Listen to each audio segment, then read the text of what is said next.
সূত্র মনে রাখার এই কৌশলটা জানলে তোমরা 1 সেকেন্ডে অঙ্ক করতে পারবে। চলো দেখে নেই।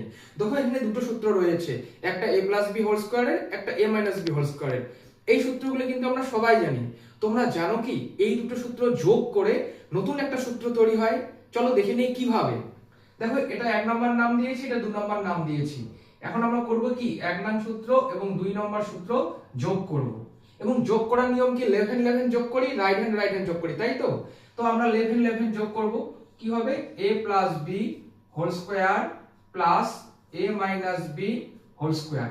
দেখো যখন যোগ করলাম এখানে দেখো এখানে প্লাস 2ab মাইনাস 2ab আছে, এই দুটো কেটে যায় এবং এখানে plus a square plus a square রয়েছে, তাহলে কি দুটো a স্কয়ার এবং এখানে কটা a b স্কয়ার দেখো ঠিক একই ভাবে দুটো b স্কয়ার, তাহলে এখানে দুটো a স্কয়ার 2a স্কয়ার লিখলাম, এখানে দুটো b square plus 2b square লিখলাম, ঠিক আছে?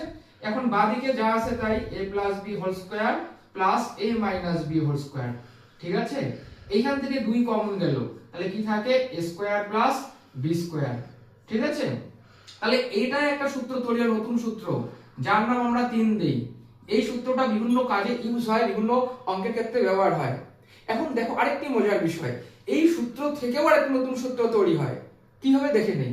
আমরা করব কি দেখো, বাঁদিকে যা আছে a plus b whole square তাই রাখলাম, a minus b whole square মানে যা আছে তাই রাখলাম।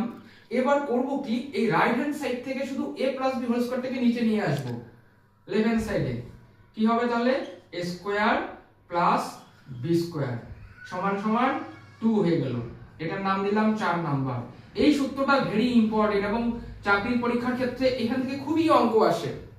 এবং কিভাবে অঙ্ক আসে চলো একটা एग्जांपल দেখে নেই।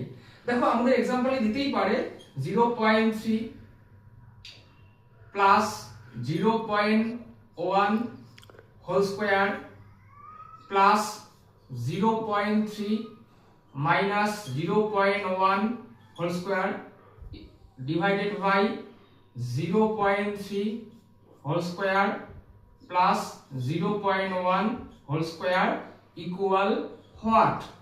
দেখো এভাবে চাকরির পরীক্ষায় সাধারণত অঙ্ক এসে থাকে। এখানে দেখো এটা যদি আমরা নরমাল নিয়মে সলভ করি সবাই পারবো, কিন্তু একটু সময় লাগবে। এখন দেখো এর যে ফিগার বডিটা, এই যে আমি ম্যাথটা অঙ্কটা দিলাম তার ফিগারের সাথে এর ফিগারে কিন্তু তুমি মিল পাচ্ছ। দেখো a plus b whole square a plus b whole square a minus b whole square a minus b whole square divided by a square plus b square a square plus b square. হ্যাঁ কি না, match করেছে কি না? করেছে কি কিন্তু। তাহলে এটা মানে আমরা কি জানি 2। তাহলে এটা এই অঙ্কটার ক্ষেত্রে আমাদের সলিউশন করারই প্রয়োজন নেই, জাস্ট অঙ্কটা দেখবো, দেখা মাত্রই আমরা বলে দিব এই অঙ্কটার সঠিক উত্তর হবে 2, ঠিক আছে? তাহলে এইভাবে যদি আমরা করি 1 সেকেন্ডে আমরা কিন্তু অ্যানসার করতে পারবো। এই ধরনের সহজ কৌশল জানতে অবশ্যই আমাদের চ্যানেল লাইক করো এবং সাবস্ক্রাইব